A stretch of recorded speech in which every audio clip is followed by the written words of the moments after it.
Just over 1 year ago, two massive pileups near Beloit shut down the interstate for hours. Investigators say hundreds of vehicles were damaged and more than a dozen people were hurt. Tonight, Rachel Perry is digging deeper into what caused the wrecks and how the incident ranks nationwide. On January 27th, 2023, this stretch of I-3990 near Beloit looked much different.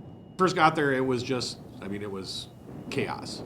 One after another, vehicles smashed into each other. And I think the initial report was a 20 to 30 car pileup on the northbound side. Seconds later, the same exact thing happened on the southbound side. So we all left here and went up and turned around and started heading back south down towards where the scene was supposed to be. Craig Morehouse works for the Wisconsin State Patrol. He was one of the first troopers on scene. I could hear people crashing behind me. And then a couple of our other troopers and inspectors that ended up even being back behind where my squad was, they said the same thing. They got out of their cars, and behind them, they could just hear the boom, boom, boom of cars hitting each other. They started checking cars and looking for anyone hurt.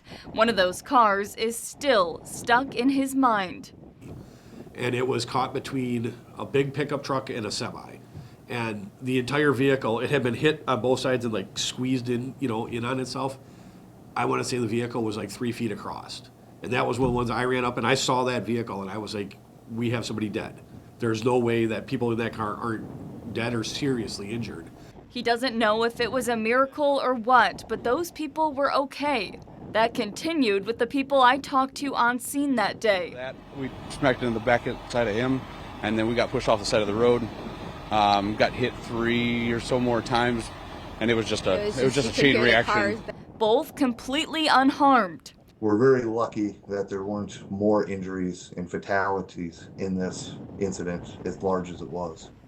John Steiner with the Wisconsin Department of Transportation says normally they prepare for winter weather like this. We just had an unusual squall right in that one spot of Rock County down by the Beloit area.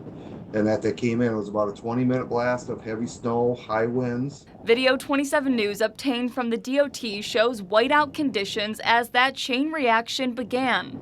If you can't see where you're driving, your thing you're supposed to do is slow down. The issue is not everybody did. When we were first out here that day, officials were estimating somewhere around 85 vehicles involved. I'm told that number has since grown to 206. It's, as far as we can tell from what we found, it's the biggest crash in Wisconsin history. And the second largest in the nation. So what caused it? The answer isn't 100% clear.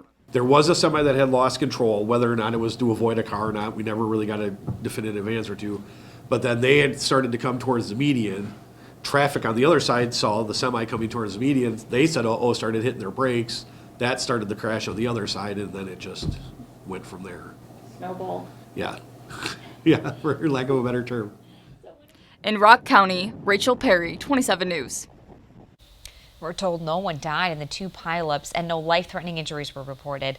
A second crash nearby did leave one person dead, but wasn't a result of the initial crashes. Both Morehouse and Steiner want to thank every single person who helped out that day and want to remind people to slow down and drive safely.